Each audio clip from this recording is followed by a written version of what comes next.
And now, it's 10 a.m.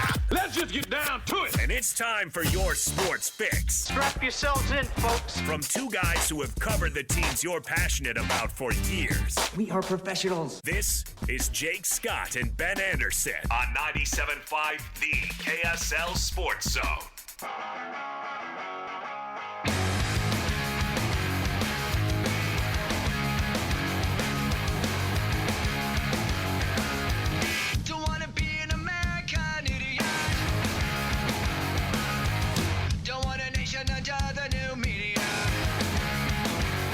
Jake and Ben, 97.5, the KSL Sports Zone. Jake, Scott, Ben Anderson. What's going on over there, Ben? Doing well. How are you? Great. I did not get banned from Major League Baseball this morning, so you're doing better than some people. Well, you don't, I don't think you bet on sports I don't to begin bet, with, period. But you also are not in Major League Baseball. So I can if I want to. You knock yourself right out. Yeah, I could. I don't know I don't know if writers are not supposed to bet on basketball. It's not a worry for me because I don't bet on basketball. I know if you work for the Jazz, you're not supposed to bet on anything, right? Right. I've sat in those meetings. But I've never worked for the Jazz, so I don't know. Yeah, I don't know. I'm not a sports gambler to begin with. I'll play a couple games if I'm in Vegas or whatever, but no, I'm not a sports gambler. I do know that, you're not to bet on basketball if you're at least NBA basketball if you're You're a degenerate on high school basketball. Well, I don't think, like, even NBA officials can bet on sports. They just can't bet on basketball. Yeah. Because that was a thing back in the 90s. Well, I don't even know the guy's name. Padres infielder. I just can't imagine being 25 years old and getting banned from a sport you've worked so hard to get to. Well, he's a moron. Yeah, you're a moron. To your point, it is the one rule. There is one rule. One. You can even do steroids, and you get 2 chances to do steroids before you lose a season, right? The first one's like 80 games. Second one's a season. Oh, I think you might even get a free positive test in there as a warning. That's fine. You can cheat. You can't bet on the game. Yeah. The one rule. Yeah, and everybody knows it. Dante Stallworth ran over a guy. Yeah, right. Killed a guy. Got back into the league. Yeah. But yeah, I don't care, and everybody, it's so dumb. They're just playing fantasy football or whatever. But it's like, listen, if there's one rule you can't break, then I don't care. Is the one rule. I don't care how dumb you think it is. Yeah, if it was, can't eat hot dogs with ketchup on them. That was the rule. Well, then don't eat hot dogs with ketchup on them. I guess it's the one rule. I guess it's the rule.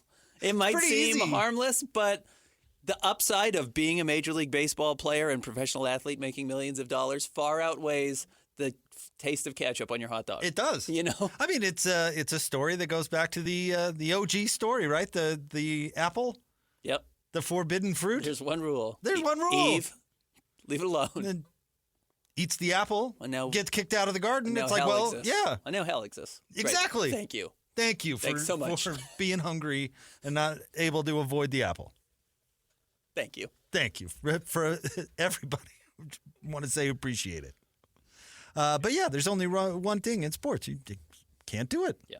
So then when you get punished for it, I'm supposed to feel bad for you? I'm not. No, I don't feel bad for him. And they need even all these little examples. Like the NBA absolutely made the right decision by suspending Porter Jr.'s brother. You can't do that. Yeah. And he is the dumbest ever because he didn't even really hide it. DraftKings is like, look at all this dough. It's coming in. You wore your jersey when you made these bets. What was that about? Somebody's betting $80,000 on Jonte Porter unders. What? Unders. Unders. That's our biggest bet of the night. Crazy. Yeah, I honestly, I don't feel bad for it. And these sports, these Major League Baseball, they should be harsh. This is if anything is going to end sports in this country, it's that. If there's a threat to sports in this country, it's that. I also think it's a lot closer than people think. I don't think it's going to happen. I'm just saying, like, it's happened in basketball now in the last month. It's happened in baseball with 2 players in the last month. Like, it is here. It's happened with a bunch of NFL players that have been caught gambling, not on NFL specifically, but betting from NFL facilities.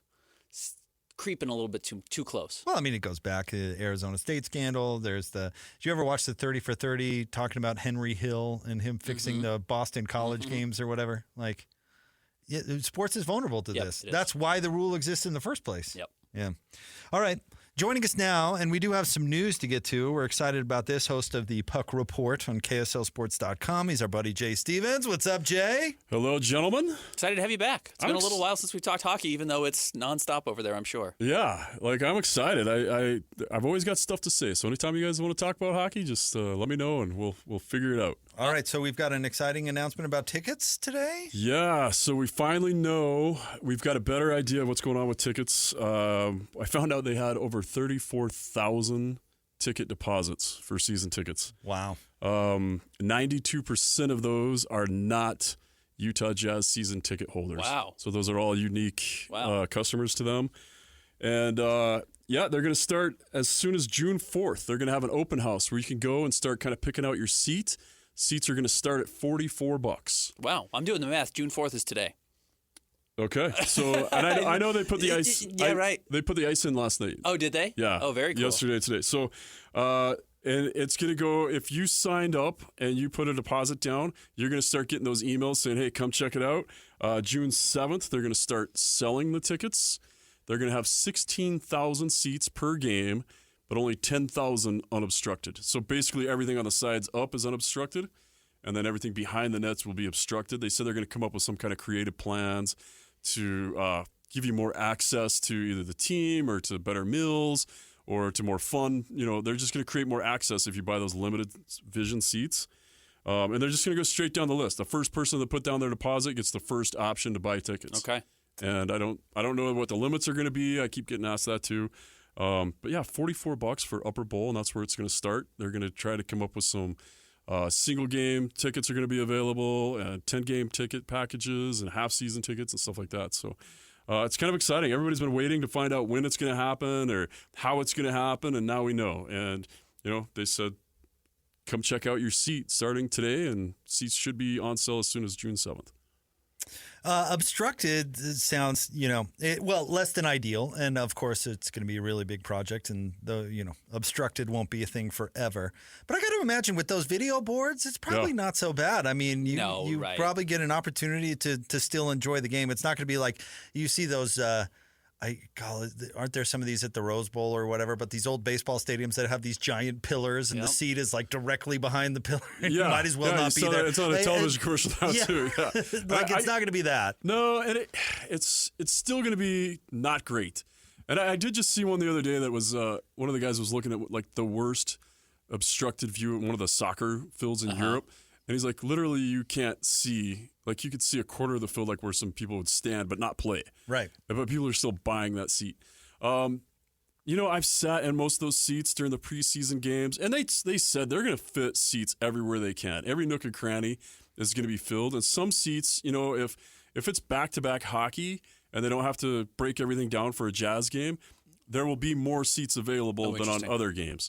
So it just depends on the schedule.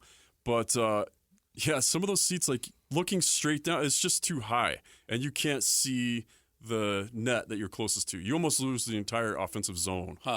So that's pretty frustrating. But man, I've gone to games even just recently in Vegas where I've sat in the best seats possible. Braden Shipman from Chipman Roofing, that's my sponsor. He gave me tickets to go check this out. And I still, like, the play would go down, and I could easily just look down. I'm on the glass. But that Jumbotron is so awesome. Video boards are great. Look, we work 41 home Jazz games a year. The number of games I find myself watching the game on the Jumbotron or on the big screen versus actually just on the action, even though I'm at the top of the lower bowl, it's constant. I'm watching the game from that view. I think that's what a lot of hockey fans are going to end up doing here. Yeah, and I actually really enjoy that. Even, like I said, even at glass level or wherever I sit, it's cool to see it. The screens are amazing now. Every NFL game I've gone to, I've watched the entire, I paid tons of money to go with a bunch of firemen to go watch the NFL, and I end up watching it all on the Jumbotron because I can't see it down there. Well, you can't see football. No, football's hard to watch in person.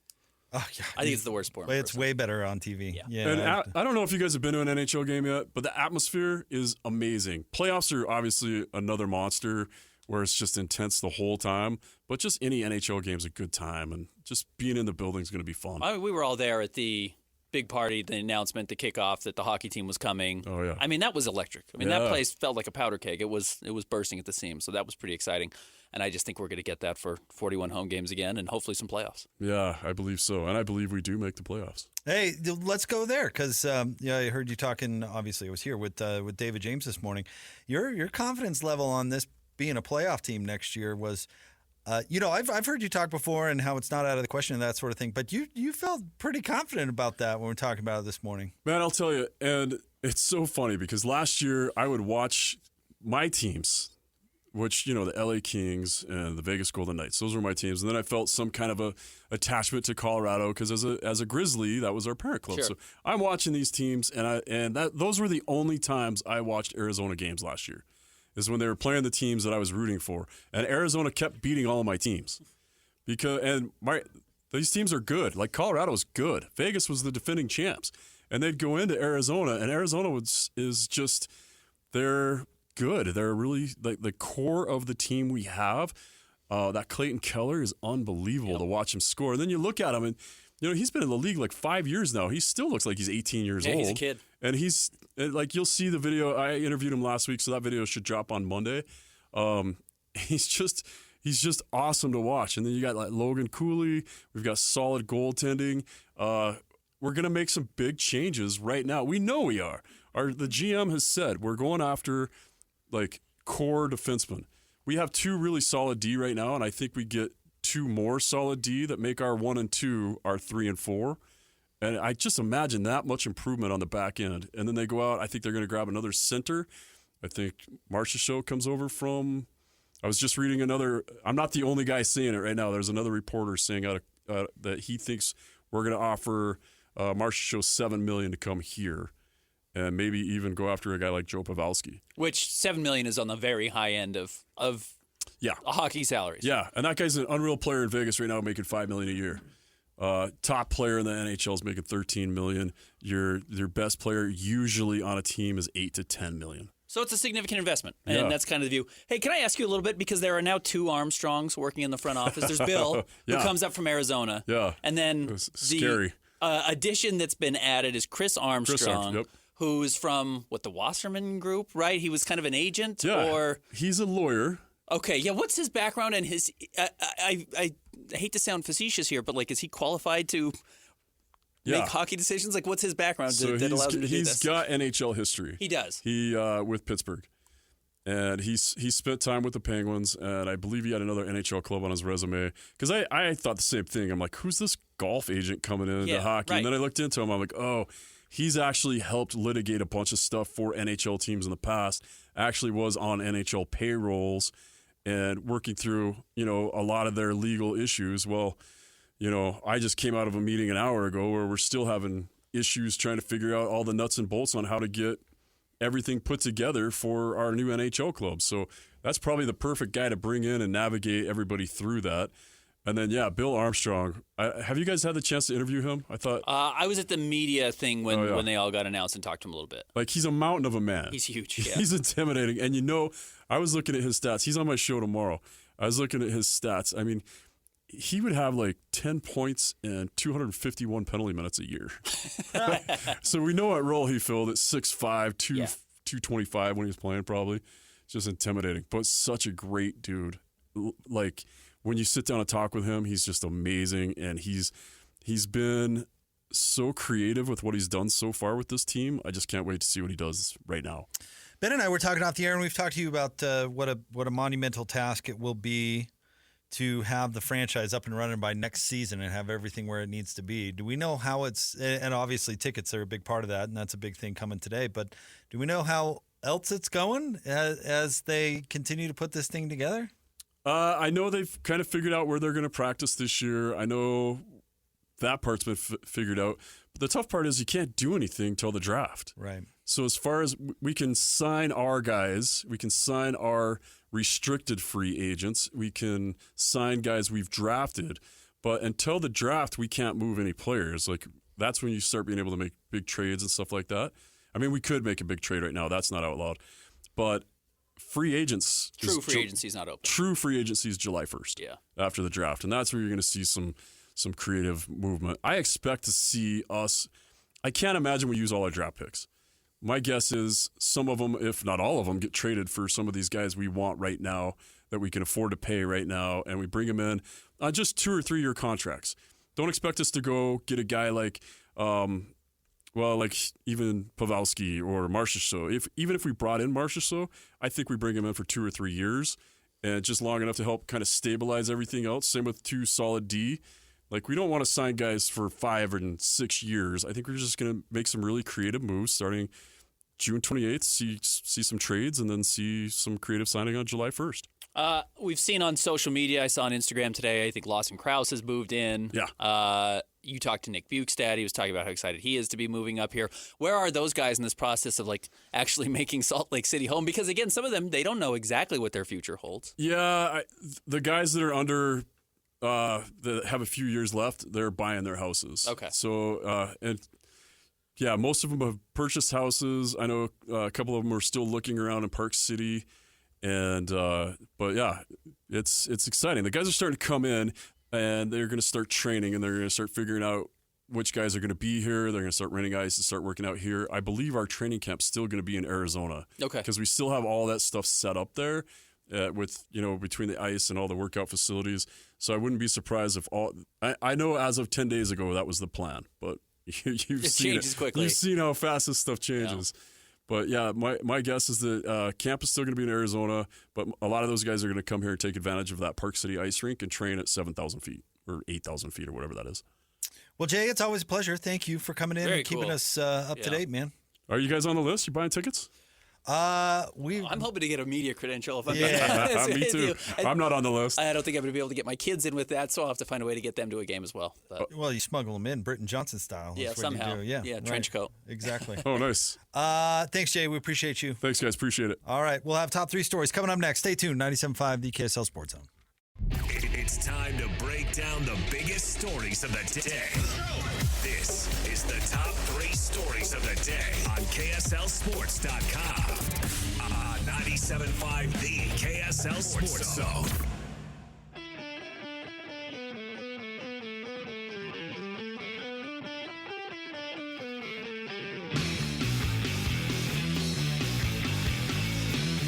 Jake and Ben, want to remind you about Win Ticket Wednesday coming up tomorrow. Your chance to win every week here on the KSL Sports Zone. This week, you can get a 4-pack of tickets to go see the Bees. Listen to the KSL Sports Zone all day on Wednesday for your chance to win. Time for the top 3 stories of the day. KSLSports.com, brought to you by J. Brooks Jewelers. 2 locations to serve you. One on Winchester Street across from Fashion Place Mall. The other Traverse Mountain in Lehigh. All right, Christian, where are we starting today? Number 1, multiple trademarks have been filed for Utah Hockey Club logos. You can find them at KSLSports.com. They look a lot like the early 2000s Utah Jazz color scheme. Some of the baby blue, some black, some white in there. And this is, again, the 1-year placeholder until they have an official team name, mascot, etc. Yeah. All right. They should just keep Utah Hockey Club. I don't mind it at all. I don't think that's going to be the case. It's probably harder to sell gear, and not to sound vulgar about that, but I do think at some point that will matter into it. But I don't mind it at all. And I'm not going to get mad about a placeholder, regardless of what it is. There's plenty of people in the world to get mad about those types of things. Yeah, I just don't care. Yeah. I'm with you. I'm with you. I just don't care. I'm interested. I'm curious. It's a part of our job. But, yeah, I'm not going to get riled up over it. Honestly, just pick a scheme, a name, all that stuff. There are going to be people that hate it no matter what, but it's kind of your job to make it cool. Well, and I've seen a lot of backlash because these temporary logos are really basic. That's what a lot of the backlash is, but that's what it is. It's a temporary logo. Like, why would we want them to put all this thought and design into something that they're not even going to use really a year from now? Isn't basic in now? Yeah, anyway? simple's in. Isn't simple? Now, again, I mean, that's like that was the blowback to the last Jazz jerseys. The black and yellow, or, they were just pretty basic. It just said Utah or it said Jazz, and they were two-tone. I think people wanted more than that. And then, back in the early 2000s where they were the most complicated things you've ever seen. Everyone hated it. Everybody hated it. Yeah. Like, whatever. Yeah, you can't win. No, you can't win. But the point is, like, you make it something. Like the Kraken, they made it cool. You know what I mean? I think the Kraken was pretty cool to begin with, I suppose, but it's about the identity. I think the Golden Knights is probably the stupidest name I've ever heard. I agree with you. But is beloved. They've made it cool. They've made it cool. Yeah. It's about who you want your franchise to be, what you want to put out there. And whether it's the Yeti or whether it's Utah Hockey Club or the Mammoth, Utah whatever. Salt Flats. Yeah. It's your job to go out there and make it cool. And color scheme and stuff like that, I just don't care. Yeah. Just pick something that doesn't look like another team. Make it so, like, remember when the Jazz had those yellow uniforms and they were playing Golden State in the playoffs? And it was basically like watching Golden State play itself in like a scrimmage. Yeah. Don't be afraid to be unique. Don't be afraid to have your own thing.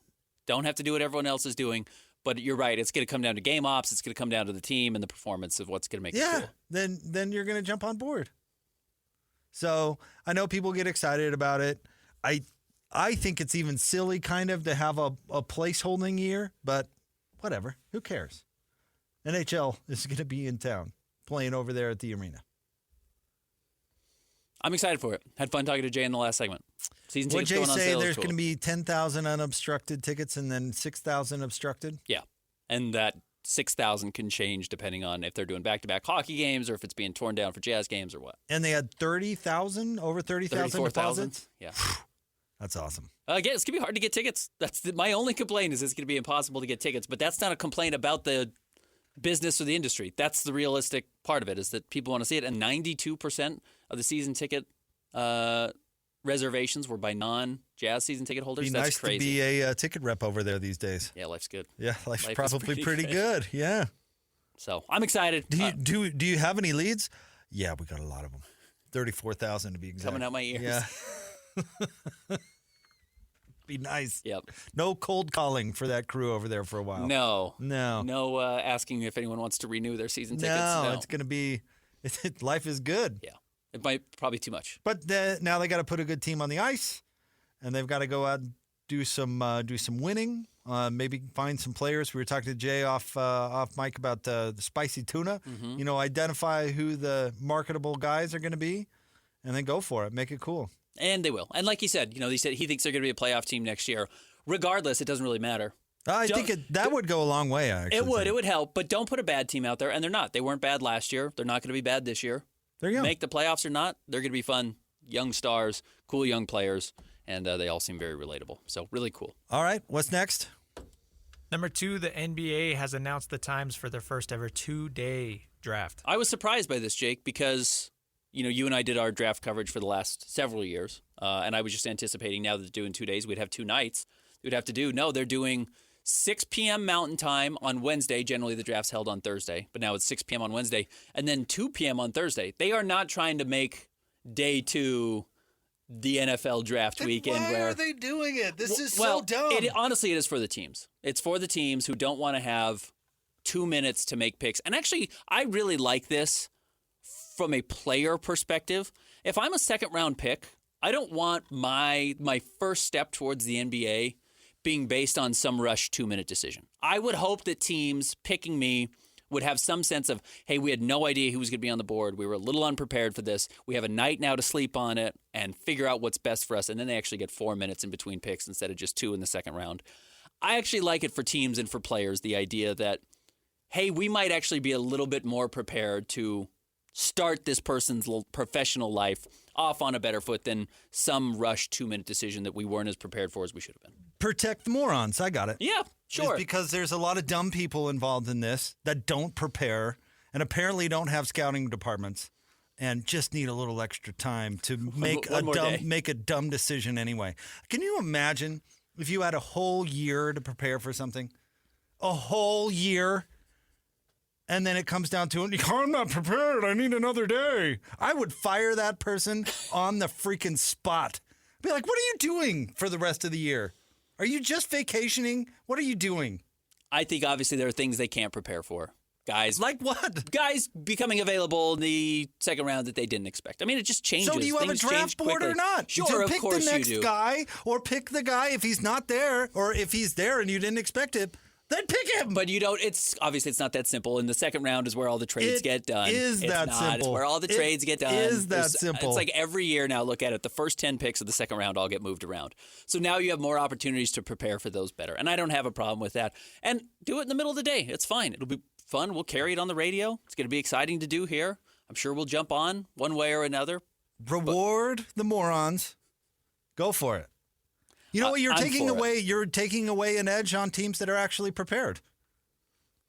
Because you know what you do when you're actually prepared? You take advantage of the morons. Sure, I recognize that. So why do we need to protect the morons? You're just taking away an edge from franchises that are actually run decently. Well, you're not going to stop teams from making bad decisions. That's still going to happen, regardless. And we'll see. I'm curious how this works. The Jazz have the 32nd pick, so that pick at the end of the first round, which is 29, and then the second pick of the second round become pretty interesting with basically a night separating the two and the types of calls you can take. So I'm curious to see how it works.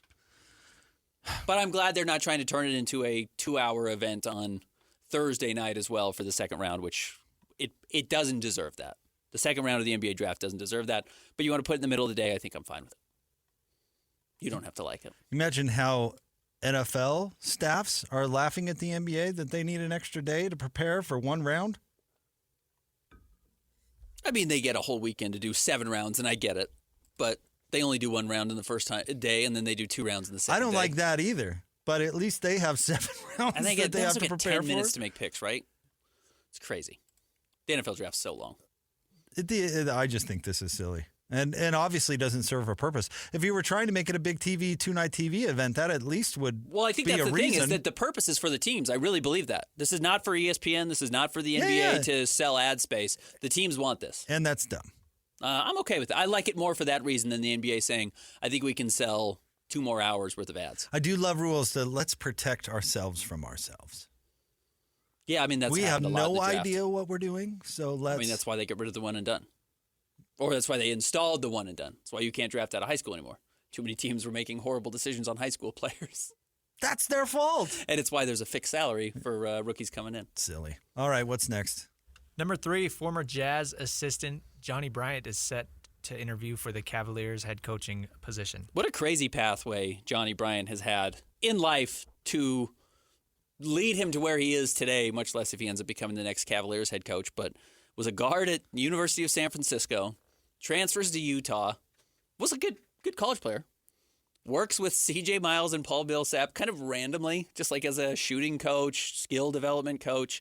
Quinn Snyder sees him, says, hey, you seem to be well-liked. Why don't we bring you on? Coaches with the Jazz for 6 years, gets hired by Tom Thibodeau as the lead assistant with the Knicks, and is now interviewing for a head coaching job. You can't predict what your life is going to look like. But I always thought Johnny was a very nice guy. I talked to him a lot during the summer leagues when he would lead the teams. I know you've probably done that as well, Jake. That'd be cool. It'd be cool to see him get this job. Donovan Mitchell is making the hire. He's probably having some input. And that is Donovan Mitchell's guy. So if you believe Windbag, that this is a Donovan Mitchell op. By the way, I think Darius Garland ends up in Los Angeles. I think this is what that's all about. Oh, interesting. I hadn't thought about that, but they have talked a lot about Trae Young or needing a guard, and that makes a lot of sense. It won't be Trae Young. Probably not. Well, it 100% will not be. Okay. And do you know why? Why is that? What did Trae Young do recently? Did he change agents? He fired Clutch. Okay, yeah. That would make sense. Trae Young is not going to be it. It's not welcome. So it's going to be Garland. And Garland's trying to force his way out of Cleveland. And Cleveland is going to bend over backwards to please Donovan Mitchell, because the best thing that could happen to their franchise in this circumstance is Donovan re-signing, and that means Garland's out. And he's trying to push to L.A. because the Lakers need a point guard, and there are only so many point guards on Clutch's roster. Yeah. Well, that would make sense. And now Trae Young is not one of those, and so it's not going to be him. And Darius Garland for, whatever their 3 first-round draft picks and a couple of young players that they have, Austin Reeves or Rui Hachimura or whatever, actually makes some sense. So I could see the Cavaliers pulling that trade off, and I think the Lakers would like to do that as well. So the Cavs will hire Donovan's guy, Clutch will throw a fit, and Garland will not be on that team next year. And my guess would be he ends up with the Lakers. It makes a lot of sense why that Athletic piece came out right after the playoffs were over. I mean, That will happen. The other names they're interviewing, Kenny Atkinson, who I think you and I both like. Yep. James Borrego, who I don't know how he's still in contention for all these jobs, but yeah. coached Charlotte at least once, just once. Was also in Orlando for 15 minutes And as the was interim. miserably bad in both places. Yeah, didn't do great either spot. And Chris Quinn is also interviewing for the job from the Miami Heat. You know, Ben, like you've heard the phrase out there in politics land, Trump derangement syndrome, where people just automatically think the opposite because of what his opinion is or whatever.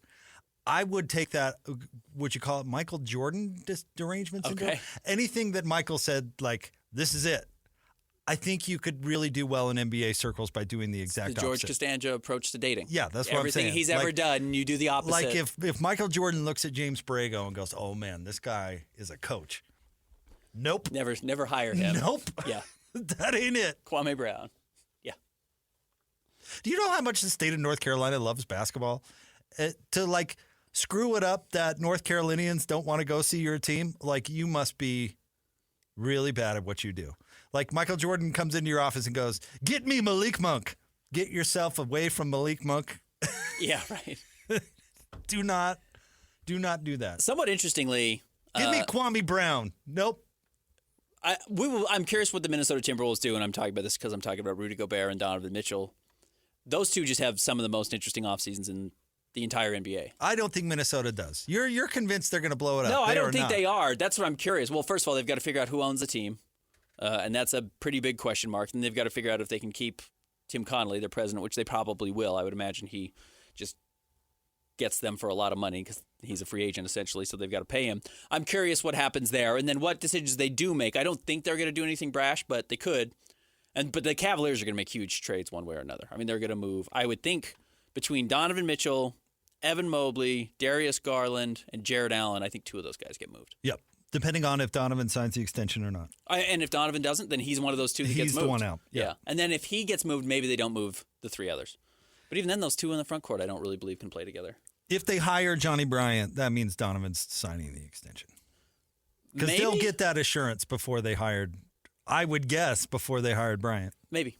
If they don't hire him, if we hire your guy, you're signing. you have to sign. Yeah. Can you guarantee you'll sign? Again, they can sign immediately after the finals ends, so we will know in the next couple of weeks.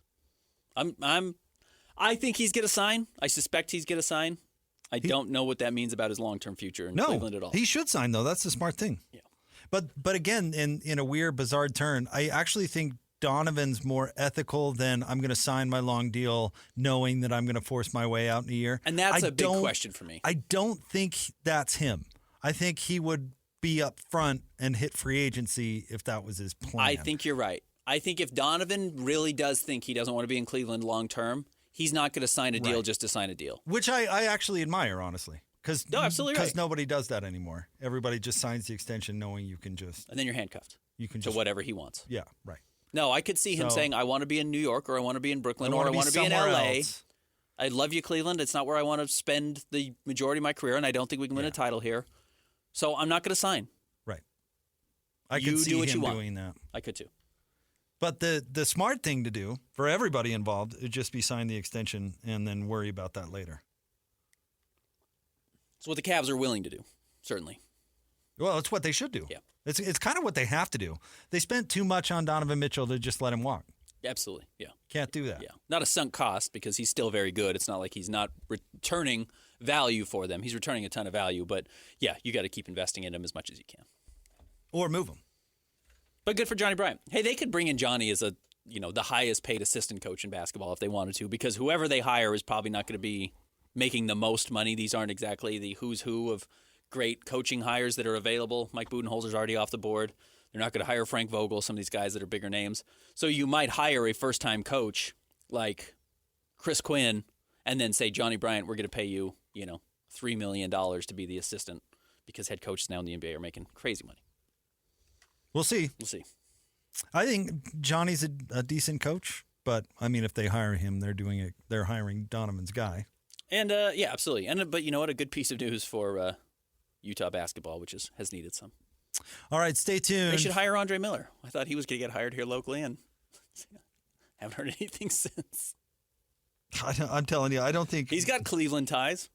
He does, but I still don't think if Andre's going to coach, the G League is the perfect place for him because I don't think he has the demeanor to be a butt kisser. And I think that's what you kind of have to be a coach in college or at the NBA. I don't think that's him. Yeah, I can see that. You know what I mean? Absolutely. I don't think that's him. 100%. I mean, he came on with DJ and PK, and it was a great interview, and he was great. But his take about G League players and it was so like old school, like these guys don't know what they're doing or they're going to learn and all this stuff. And it's like that doesn't sound to me like a D1 coach who's just going to like not anyone kiss I've backside met. and Not the ones I've met, unless he wants to go work in Logan. Yeah. All right, stay tuned. We'll have more coming up next. Jake and Ben, 97.5, the KSL Sports Zone. Who's got it better than us? No! Your home for the best sports coverage in Utah. You're listening to Jake Scott and Ben Anderson on 97.5, the KSL Sports Zone.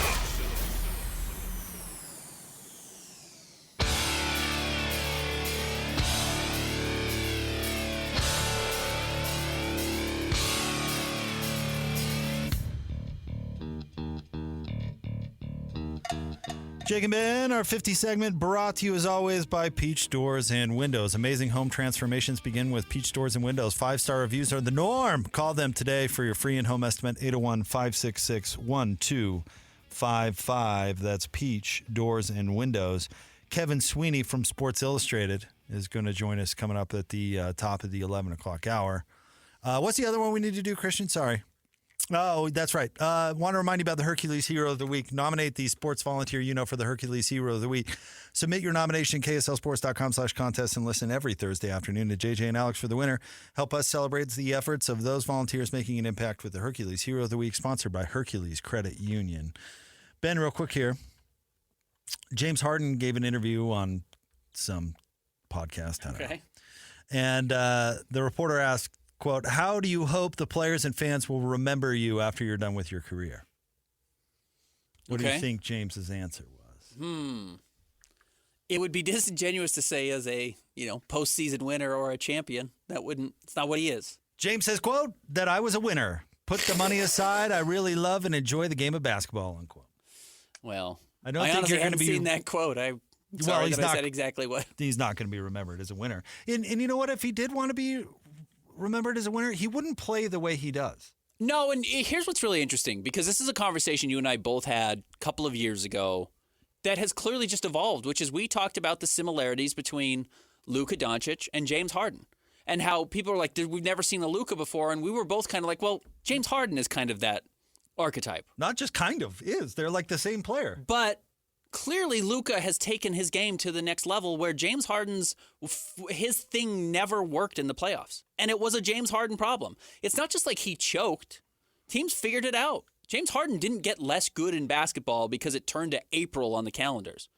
He didn't get tired. Other teams were like, no, we can beat you. Yeah. Whatever this does in the regular season works in one-off situations when we don't scout you. But once we get ready for you, you're just not that impactful. You're still very good, but you're not as impactful as you are during the regular season. And I've got to tip my hat to Luka, who has figured out a way to not just be that guy in the regular season, but is arguably a better player in the postseason. And there's a difference between those two there. Where Luka is going to be remembered as a winner, he's the best player on a finals team right now, which is something James Harden has never gotten close to. Luka has found a teammate that can actually stand playing with him. That helps. That's a huge thing. Whereas James Harden could never find a player that could actually stand to watch him play basketball. Just stand there and watch him play. That's really underrated thing, being the best player and also being play-withable.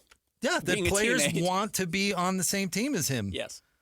Like how many Robins did Houston and that genius Daryl Morey trade out to put with James Harden? It happened over and over and over again. Oh, it's still happening. Right. It happened last year. He was with Joel Embiid, the MVP, and he said, I can't play. We can't figure this out. I can't play with the best player on the planet right now, apparently. So they had to trade James Harden. And he went and played in L.A., and what happened? They lost in the first round to the guy we're talking about. But that's the thing. If he actually wanted to be remembered as a winner, then his behavior would be completely different. Not just about the way he plays, and I don't think Luka is quite to the level where he's dictating charters and things like that. Like, that's not winning culture. Making it so the team can't fly home because you want to go to the strip club, that's not conducive to winning. No, it's not. And it's why it's not. It's why he's not going to be remembered as a winner. As a winner, yes, In fact, absolutely. Unfortunately, as he gets further away from basketball, and he's already leaving relevancy as a star, he's going to be. We're going to embellish our memory of him as a loser, more so than as a winner. We're going to remember him for choking, not performing, and even forget some of the good performances he did have. But that's what we do in basketball. We elevate your legacy one way or the other. And that's going to happen to him. He's certainly not going to be remembered as a winner. That's funny. Maybe it's just one of those things that it's like the pad answer. Like it's supposed to be the answer. Like, Ben, if people ask, what would be the best comparison? Ben, why do you like working at KSLSports.com? Well, I love sports. That's like supposed to be the answer, right? Like, well, I love sports. Right. How do you want to be remembered? As a selfish jerk who made everybody wait while I went to the strip club? Yeah. Or do you just say, a winner? Right. Because people ask me, like, and I just say I love sports. Loving sports is about 20th on the list of reasons why I love this job. Correct. You know what I mean? 100%. But it's like what you're expected to say. You know what I mean? How do you want to be remembered? As a winner. That's not true. Because if that were true, then you would have handled your entire career differently. You would have done more to win. With all due respect, you would have done more to win, which sometimes means putting yourself second or knowing when to be first or whatever. Anything to win. Yeah. No, I agree. So, I don't know. Maybe Luka's different in that sense. I don't know. Time will tell. And I do know that Luka he's found just might be better. He's found another player that can stomach playing with him because, as we talked about yesterday, Kyrie was actually kind of desperate and had to fall in line. Mm-hmm. And so, I mean, force or not force, but like look at Kristaps Porzingis, where apparently he and Luka legit don't like each other because Kristaps didn't want to stand there and watch Luka play. And now Kristaps, who was once viewed as an up-and-coming star, is viewed as a average player now, probably blames Luka for that. And it actually is probably Luka's fault. But you know what? Luka didn't trade for him. No. I wouldn't have thought that Kyrie and Luka together would be working as well as it is. No, neither did I. And I actually give Kyrie probably more credit for that than Luka. Because he's the one who had to adjust to be a winner. More dramatically than Luka. If you want to bring this full circle about what do you want to be remembered as a winner, well, winners do things like, okay, Luka, well, you can have the ball the whole game, and I'll adjust my game to you. Because, in all honesty, Kyrie going to Dallas had more All-Star appearances than Luka did, more titles than Luka did, was regarded by a lot of players we've talked about as the best player in the NBA. A lot of NBA players think he's the most skilled player in the league. You know, he could go in with a huge ego, and he has backed off some of that. He's adjusted. Yep. Probably because he wants to win. But also probably because he believes in Luka. Yeah. And not everyone believed in James Harden that same way. James Harden, I want to be remembered as a winner. I want to be remembered as the guy who showed up to the team playing covered in glitter. Clock is ticking. You got to start winning. Stay tuned. We're going to talk a little college basketball coming up right around the corner. We're going to talk to Kevin Sweeney, who covers college hoops for Sports Illustrated. Stay tuned. Jake and Ben, 97.5, the KSL Sports Zone.